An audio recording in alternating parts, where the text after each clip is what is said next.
So good morning guys और आपके crack exam channel में आप सभी का स्वागत है। तो आज के इस वीडियो में 22 जून के इंपॉर्टेंट करंट अफेयर्स को हम लोग कवर करेंगे। तो हमारा पहला प्रश्न क्या है, हाल ही में legend of Suheldev the king who saved India नाम की बुक को रिलीज किया गया है, आपको बताना है इसके लेखक कौन है। तो सही उत्तर होगा अमीश त्रिपाठी। जाने माने लेखक हैं ये अमीश त्रिपाठी और अभी इन्होंने ही ये बुक लिखी है जिसका नाम है legend of Suheldev the king who saved India. तो इनका नाम आपको याद रखना है। बाकी कल परसों ही हमने पढ़ा है काजुओ इशिगुरो के बारे में। 2017 का लिटरेचर का नोबेल पुरस्कार इन्होंने जीता था और अभी इन्होंने एक बुक लिखी है जिसका नाम है क्लारा एंड द सन। इस बुक को अगले साल मार्च में लॉन्च किया जाएगा। बाकी दिनयर पटेल, अभी दादा भाई नौरोजी की बायोग्राफी लिखी है इन्होंने और क्या नाम है उस बायोग्राफी का, Naoroji pioneer of Indian nationalism. बाकी शोभा डे, इन्होंने भी अभी एक बुक लिखी है जिसका नाम है lockdown Pearson's living and the other story. तो ये नाम भी आपको याद रखने हैं। बढ़ते आगे। फिर है हाल ही में जिम्बाब्वे में भारत का अगला राजदूत एम्बेसडर किसे नियुक्त किया गया है। तो सही उत्तर होगा विजय खंडूजा को। तो अभी हाल ही में विजय खंडूजा को जिम्बाब्वे में भारत का अगला राजदूत नियुक्त किया गया है। बाकी संतोष झा की बात करेंगे, अभी बेल्जियम में भारतीय राजदूत बने थे ये। और गायत्री कुमार, ये भी इंपॉर्टेंट नाम है, ब्रिटेन में भारतीय उच्चायुक्त बनी थी। उच्चायुक्त यानी कि हाई कमिश्नर। अच्छा, उच्चायुक्त और राजदूत यानी कि एम्बेसडर और हाई कमिश्नर में क्या अंतर होता है ये मैंने आपको कई बार बताया। तो सिंपल सा याद रखो, कॉमनवेल्थ कंट्रीज में हम बोलते हैं हाई कमिश्नर और नॉन कॉमनवेल्थ कंट्रीज में हम बोलते हैं राजदूत यानी कि एम्बेसडर। और रविश कुमार ये भी फिनलैंड में भारतीय राजदूत बने थे। और अगर इस वीडियो को कोई फर्स्ट टाइम देख रहा है तो आपको बता दूं, अभी जनवरी से लेके जून तक जितने भी इंपॉर्टेंट आपके राजदूत या उच्चायुक्त नियुक्त हुए हैं उनका ऑडियो बना दिया है मैंने। तो अगर आपने वो ऑडियो नहीं सुना है तो नीचे आपको डिस्क्रिप्शन में लिंक मिल जाएगा ऑडियो रिवीजन का, वहां जाकर के आप उसे सुन सकते हैं। अब यहाँ पे बात जिम्बाब्वे की है, तो ये रहा मैप में जिम्बाब्वे। कैपिटल इसकी हरारे है। और करेंसी की बात करेंगे, दो करेंसीज को ऑफिशियल कर रखा है जो ज्यादा यूज में लेती है वो, एक तो यूएस डॉलर और आरटीजीएस डॉलर। यहाँ के प्रेसिडेंट है इमरसन मंगावा। बढ़ते आगे। फिर है अभी हाल ही में अमेरिका के नेशनल साइंस फाउंडेशन के निदेशक कौन बन गए हैं, यानी कि डायरेक्टर कौन बन गए हैं। तो आंसर होगा सेतुरमण पंचनाथन। तो ये भारतीय मूल के अमेरिकी नागरिक हैं सेतुरमण पंचनाथन और अभी ये ही अमेरिका की नेशनल साइंस फाउंडेशन के डायरेक्टर बन गए हैं। तो एक तो इनका नाम आपको याद रखना है। वैसे इनके बारे में हम लास्ट दिसंबर में भी पढ़ चुके हैं जब इनकी बात हुई थी कि इनको बनाया जाएगा, लेकिन अभी ये बना दिए गए हैं, तो इनको याद रखना आप। बाकी विक्रम पावर कल ही पढ़ा था, बीएमडब्ल्यू ग्रुप इंडिया के अध्यक्ष बने थे। देवेंद्र कुमार सिंह ये सिडबी के नए डायरेक्टर बने हैं। और अनमोल नारंग ये यूएस मिलिट्री एकेडमी से ग्रेजुएट होने वाली पहली सिख महिला बनी है। तो इनका नाम भी याद रखना। बढ़ते आगे। फिर है हाल ही में मनाए गए अंतरराष्ट्रीय योग दिवस 2020 की थीम क्या है। तो आंसर होगा yoga for health, yoga at home, यानी सेहत के लिए योग, घर पर योग। तो इंटरनेशनल योगा डे ये पूरे विश्व में 21 जून को मनाया जाता है। कौन मनाता है? यूनाइटेड नेशन के द्वारा इसे मनाया जाता है और सबसे पहला योग दिवस हमने मनाया था 2015 में। तो ये वाला इसका कौन सा एडिशन हो गया? 6वां एडिशन हो गया। और यूनाइटेड नेशन ने जो इसकी थीम सेलेक्ट की है वो है yoga for health, yoga at home. अच्छा, भारत में इसे कौन मनाता है? तो भारत में इस दिन को मनाया जाता है आयुष मंत्रालय के द्वारा। और इस बार आयुष मंत्रालय ने भारत में इसकी जो थीम रखी है वो है yoga at home, yoga with family. तो ये दोनों थीम आपको देखने को मिलेगी, लेकिन आपको यूनाइटेड नेशन वाली मुख्य रूप से ध्यान रखनी है जो पूरे विश्व के लिए कॉमन है, yoga for health, yoga at home. अच्छा चलो, आप लोग मुझे एक प्रश्न का जवाब दो कि अंतरराष्ट्रीय योग दिवस 2020 के लिए किस शहर को चुना था जहां पे इसका इवेंट आयोजित किया जाना था। तो लेह लद्दाख को, लेकिन कोविड-19 के कारण नहीं हो रहा है। अच्छा, 21 जून से एक और पॉइंट आपको याद होगा कि 21 जून को उत्तरी गोलार्ध में सबसे बड़ा दिन होता है, सबसे छोटी रात होती है। और इसका उल्टा यानी कि सबसे छोटा दिन और सबसे बड़ी रात कब होती है? तो वो 21 दिसंबर को होती है। तो ये तो आपने पढ़ा ही होगा। चलो यहाँ से एक और पॉइंट आपको लिंक करके याद कराता हूँ। अभी प्रधानमंत्री नरेंद्र मोदी जी ने कुछ समय पहले मेरा जीवन मेरा योग नाम से एक वीडियो ब्लॉगिंग कंपटीशन भी शुरू किया था, वो आपको याद होगा। तो 21 जून को मनाया अंतरराष्ट्रीय योग दिवस। अच्छा, 21 जून को और कौन सा डे मनाते हैं? वर्ल्ड म्यूजिक डे भी 21 जून को ही मनाया जाता है। इसके अलावा 21 जून को ही वर्ल्ड हाइड्रोग्राफी डे भी मनाते हैं। हाइड्रोग्राफी मतलब, हाइड्रोग्राफी क्या होता है? तो ये पृथ्वी पर पानी और जल भंडार का नाप, खोज और उसका विवरण देता है। और वर्ल्ड हाइड्रोग्राफी डे की थीम क्या रही इस बार की? Enabling autonomous technology. तो ये भी ध्यान रखना। अच्छा, इंपॉर्टेंट डे वाला क्वेश्चन है। अभी आप देख रहे होंगे कंटिन्यू 2-3 दिन से मैं आपको सारे इंपॉर्टेंट डे जून वाले महीने के रिवाइज करा रहा हूं। तो आज मैं आपको रिवाइज नहीं कराऊंगा, आज फिर से आपका एक सरप्राइज टेस्ट है। इस महीने के जितने भी इंपॉर्टेंट डेज हम लोगों ने पढ़े हैं वो आपको नीचे कमेंट बॉक्स में जाकर के लिखने हैं। और देखो, मैं आपसे कई बार बोलता हूं कि कमेंट बॉक्स में जाकर के लिखो, जिसमें से कुछ स्टूडेंट्स लिखते हैं और बहुत सारे नहीं लिखते हैं। तो जो नहीं लिखते हैं उनके लिए मैं सिर्फ इतना कहना चाहूंगा, देखो अगर आपको आलस आते हैं सारे इंपॉर्टेंट डेज लिखने में तो सारे मत लिखो, एटलीस्ट लास्ट 5 इंपॉर्टेंट डेज तो आप लिखो, क्योंकि मैं चाहता हूं न लिखने से अच्छा है कुछ तो आप लिखो, आपको कुछ तो याद होगा, कुछ तो आपका रिवीजन होगा। और फिर भी आपका मन करता है कि हमें तो कुछ लिखना ही नहीं है, तो आप एक काम करो, नीचे कमेंट बॉक्स में जाकर के देखो, जिन स्टूडेंट्स ने नीचे इंपॉर्टेंट डेज लिख रखे हैं उनको एक बार रीड कर लो। कम से कम रीड करने से आपके वो सारे इंपॉर्टेंट डेज रिवाइज हो जाएंगे, क्योंकि ऐसे तो आप भी मानते होंगे ये वीडियो खत्म होने के बाद आप पूरे दिन भर में आपकी कोई दूसरी स्टडी करते रहोगे, लेकिन डेज को आप नहीं उठाने वाले। मैक्सिमम केसेस में ऐसा होगा। और किसी का कमेंट अगर आपको अच्छा लगता है, उन्होंने जो डेज लिखे हैं, तो उन्हें लाइक भी कर दिया करो, ताकि लिखने वाले स्टूडेंट को भी अच्छा लगे, वो भी थोड़ा मोटिवेटेड फील करे। क्योंकि किसी के काम को आप लाइक करते हो, उसे अप्रिशिएट करते हो, तो वो मोटिवेटेड फील करता है। जैसे मैं आप लोगों से कहता हूं ना, अगर वीडियो अच्छा लगता है, मेरी मेहनत अच्छी लगती है, बहुत घंटे लग जाते हैं मुझे ये वीडियोस बनाने में, सारी इंफॉर्मेशन कलेक्ट करनी है, मटेरियल टाइप करना है, सब कुछ मुझे ही करना पड़ता है। तो इसीलिए मैं कहता हूं, अगर अच्छा लगता है, मेहनत अच्छी लगती है, तो इसे कम से कम लाइक तो कर दिया करें। दूसरे की मेहनत को अप्रिशिएट करेंगे तो सामने वाला मोटिवेटेड फील करता है, उसे खुशी होती है आपके लिए काम करने के लिए, कि कम से कम जिन लोगों के लिए वो काम कर रहा है, कम से कम वो तो उसे अप्रिशिएट कर रहे हैं। और अगर वाकई हेल्प भी करना चाहते हो तो हमारी वीडियोस को आप शेयर भी कर दिया करें अपने दोस्तों के साथ में, और अगर आपका कोई स्टडी ग्रुप है तो वहां पर भी। चलिए बढ़ते हैं आगे। फिर ब्लूमबर्ग बिलियनियर्स इंडेक्स के मुताबिक मुकेश अंबानी दुनिया के कौन से नंबर के सबसे अमीर व्यक्ति बन गए हैं? तो आंसर होगा 90 नंबर के।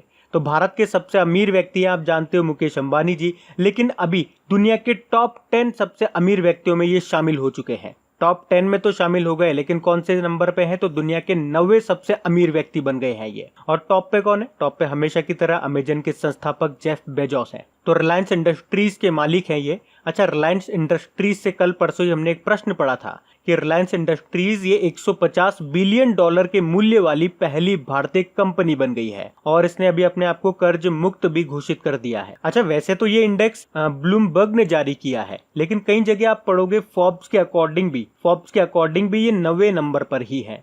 बस मामूली सा दोनों में अंतर यह है कि ब्लूमबर्ग ने बताया इनकी जो संपत्ति है वो है 64.5 बिलियन डॉलर, और फोर्ब्स ने बताया है 64.6 बिलियन डॉलर। तो आपको तो सिंपल सा याद रखना है कि किस स्थान पे आ गए, ये 90 स्थान पे आ गए। बढ़ते हैं आगे।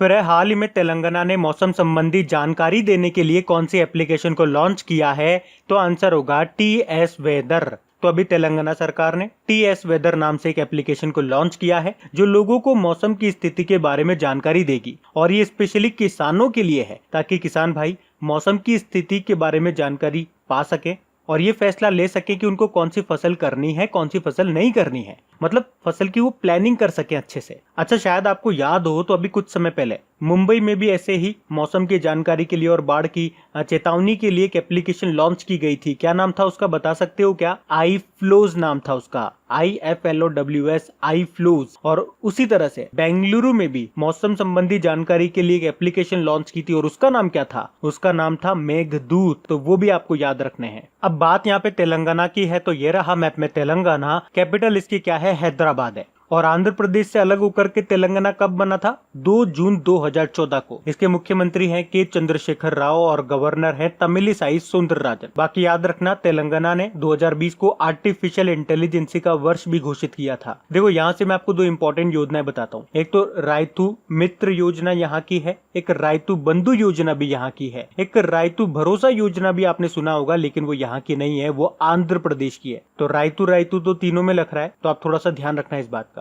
बाकी दुनिया का सबसे बड़ा मेडिटेशन सेंटर ये कहाँ पे शुरू हुआ है? ये तेलंगाना के हैदराबाद में शुरू हुआ है। और अभी तेलंगाना के कामारेड्डी जिले ने यूनिसेफ पुरस्कार भी जीता था। इसके अलावा तेलंगाना में एक उत्सव मनाया जाता है जिसका नाम है नागोबा जतारा उत्सव। ये जनजातीय त्योहार है जो कि गोंड समुदाय के द्वारा मनाया जाता है। यहाँ पे एक बतुकम्मा त्योहार भी मनाया जाता है जो कि फूलों का त्योहार है। बाकी अभी हैदराबाद शहर का मेट्रो रेल नेटवर्क भारत का दूसरा सबसे बड़ा मेट्रो रेल नेटवर्क बना है, जिसकी टोटल लंबाई है 69.2 किलोमीटर। ये दूसरा है और पहला दिल्ली का है। और अभी आपको याद होगा तेलंगाना के तेलिया रुमाल को भी GI टैग मिला था। तो ये पॉइंट्स आपको ध्यान रखने। बढ़ते आगे।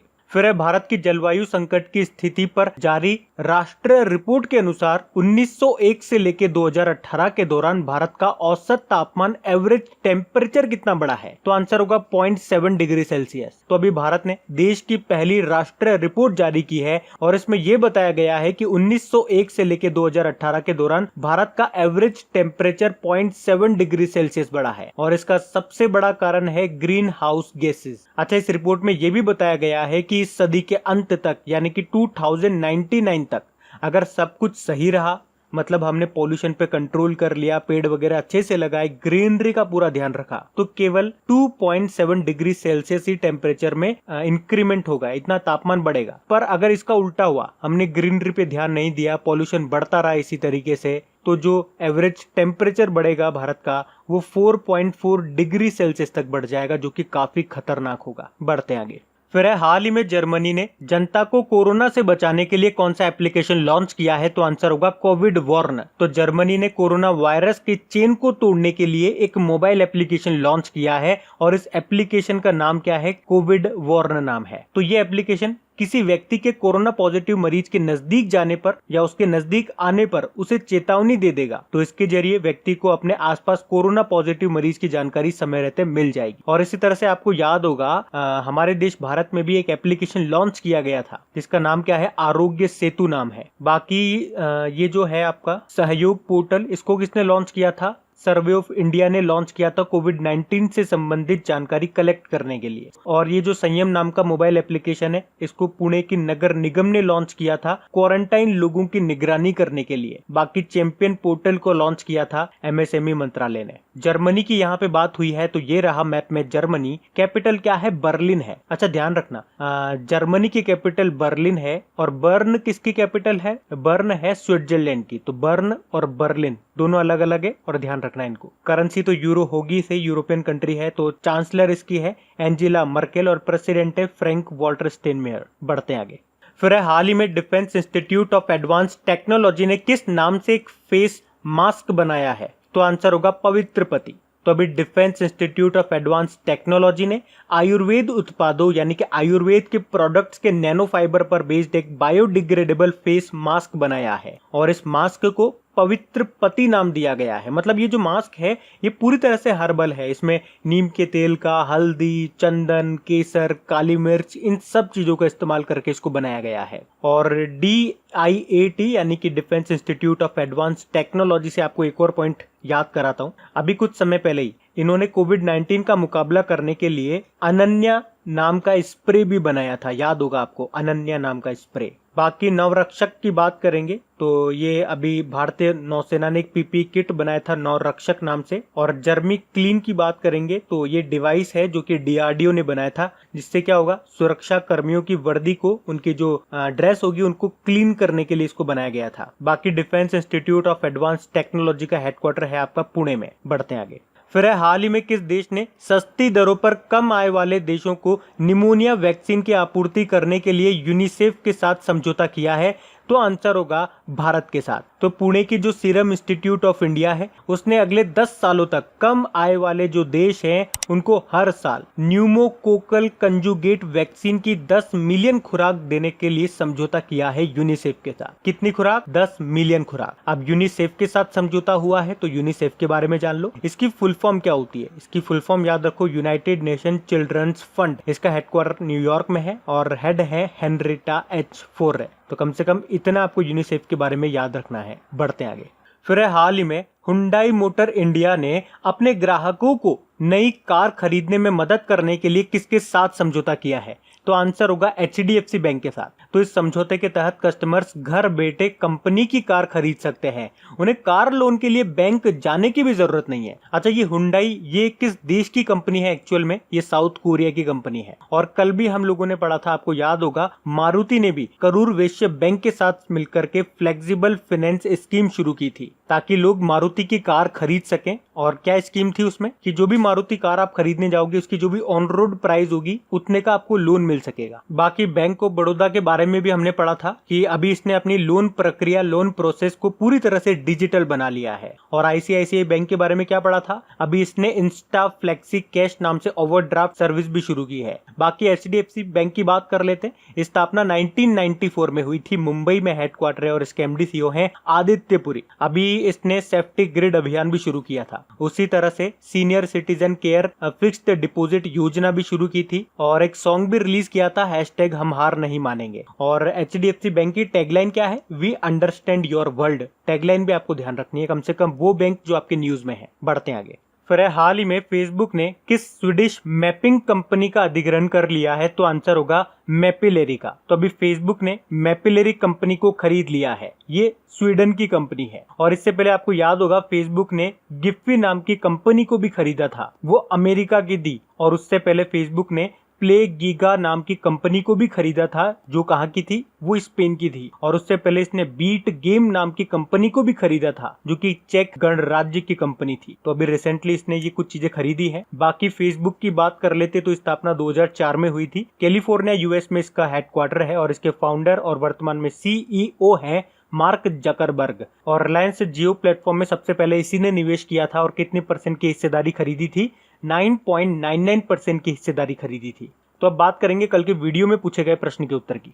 तो कल के वीडियो में आपसे पूछा गया था क्लारा एंड द सन नाम के उपन्यास को किसने लिखा है, तो सही उत्तर था ऑप्शन डी, काजुओ इशिगुरो ने। आप सभी ने प्रश्न का बिल्कुल सही उत्तर दिया है। और गाइज अगर वीडियो को लाइक और शेयर करना आप लोग भूल गए हैं तो मैं आपको याद दिला दूं, प्लीज वीडियो को लाइक करके जरूर जाइएगा और इसे अपने दोस्तों के साथ शेयर करना मत भूलिएगा। तो गाइज इन सभी क्वेश्चंस का क्विज बना करके मैंने एप्लीकेशन पे अपलोड कर दिया है। तो अगर आपने वीडियो बिल्कुल ध्यान से देख लिया है तो वहां जाइए और इन सभी क्वेश्चंस का आप प्रैक्टिस लगा लीजिए, ताकि ये सारे क्वेश्चंस आपको अच्छी तरीके से याद हो जाए। और जो नए स्टूडेंट इसे पहली बार देख रहे हैं, आपको बता दूं कि क्विज में अब रैंकिंग फीचर भी ऐड हो चुका है। तो अगर आप कम समय में ज्यादा से ज्यादा क्वेश्चन राइट करते हो तो आपका नाम आपके फोटो के साथ टॉप 10 स्टूडेंट्स में आपको दिखाई देगा। आपको ही नहीं, जितने भी लोग क्विज लगाएंगे उन सबको दिखाई देगा कुछ इस तरीके से, ताकि आपको भी एक अंदर से मोटिवेशन मिल सके कि आपको भी यहां तक पहुंचना है, ताकि सब लोग आपको टॉप 10 में देख सकें। और वैसे भी आप तो आपकी इन करंट अफेयर्स का रिवीजन करवाने के लिए मैं इसका ऑडियो भी तैयार कर रहा हूं। तो दिन में 4 से 5 मिनट निकाल करके वो आप ऑडियो सुन लीजिए, ताकि आपका इन करंट अफेयर्स का फिर से रिवीजन हो जाए। क्योंकि आपको पता है चीजों को पढ़ना इंपॉर्टेंट है, लेकिन समय समय पर उनका रिवीजन करना बहुत ज्यादा जरूरी है। रिवीजन नहीं करोगे तो वो सारी चीजें आप भूल जाओगे। तो आप ही के लिए मैं इसका रिवीजन ऑडियो तैयार कर रहा हूँ। तो उस ऑडियो का लिंक मैंने नीचे डिस्क्रिप्शन में दे दिया है, वहां जाकर के आप मुझे फॉलो कर लीजिए। और फॉलो करने के बाद में पास में जो बेल आइकन आएगा आप उसे जरूर दबा लेना, ताकि जब भी मैं ऑडियो अपलोड करूं उसका नोटिफिकेशन आपको मिल सके। और एप्लीकेशन अगर अभी तक आपने डाउनलोड नहीं किए तो उसका लिंक भी आपको नीचे मिल जाएगा। वहीं पे आपको क्विज, वीडियो, पीडीएफ सब मिल जाएंगे। तो इस प्रश्न का उत्तर आता है तो कमेंट बॉक्स में जरूर टाइप करिए। चलिए अब मिलते हैं करंट अफेयर्स के रिवीजन वीडियो में। Thank you guys.